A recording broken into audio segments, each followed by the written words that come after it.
Hi teacher, my name is Higuita and my presentation is about Alejandro Obregón. Born in 1920 in Barcelona, Spain, his father was a textile businessman from Barranquilla, Pedro Manuel Obregón Arjona, and his mother was the Spanish Carmen Roses. He moved with his parents to Barranquilla, Colombia at the age of 6. In 1929, he moved back to Barcelona with his aunt. In his youth, he traveled around Spain, the United Kingdom, and the United States. After living in France for 5 years, he returned to Colombia and settled in Cartagena, where he worked with Guillermo Wiedemann, Santiago Martínez Delgado, Enrique Grau, and Ricardo Gómez Campuzano. Thanks to him, figurative expressionism gained great popularity in Colombia from the 1950s onwards. In 1958, he was awarded first prize at the Hispano-American Biennial in Madrid, and in the following decades he received a multiple of awards, as well as several decorations for his work, including the Rafael Núñez Cross in Colombia.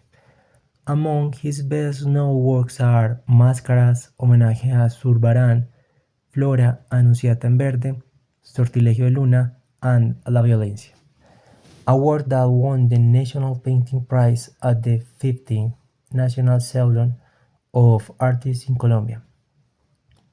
His experience as a race car driver in the recently opened oil fields of the Catatumbo jungle would mark his expressionism of nature and his perception as an interpreter of it.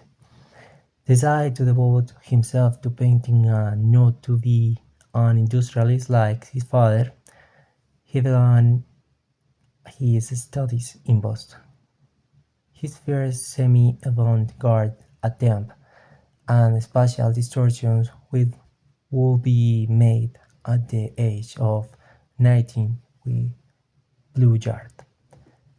From the until 1947, he worked on exploring various styles without yet creating a personal works. His fame as a painter was first recognized in Spain. Many of Obregón's works were characterized by strong political and social criticism.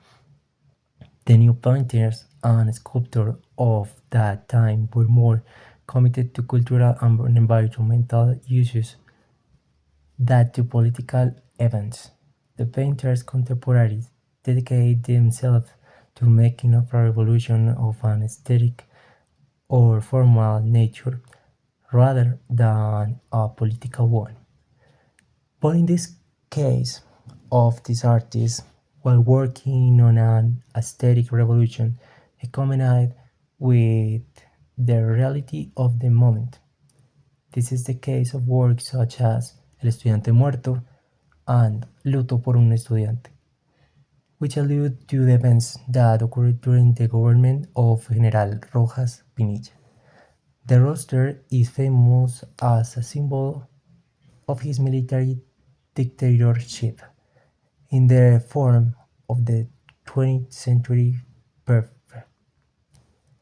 Alejandro inspires me because he is an artist and also a social critic who demonstrates his particular thinking in his works.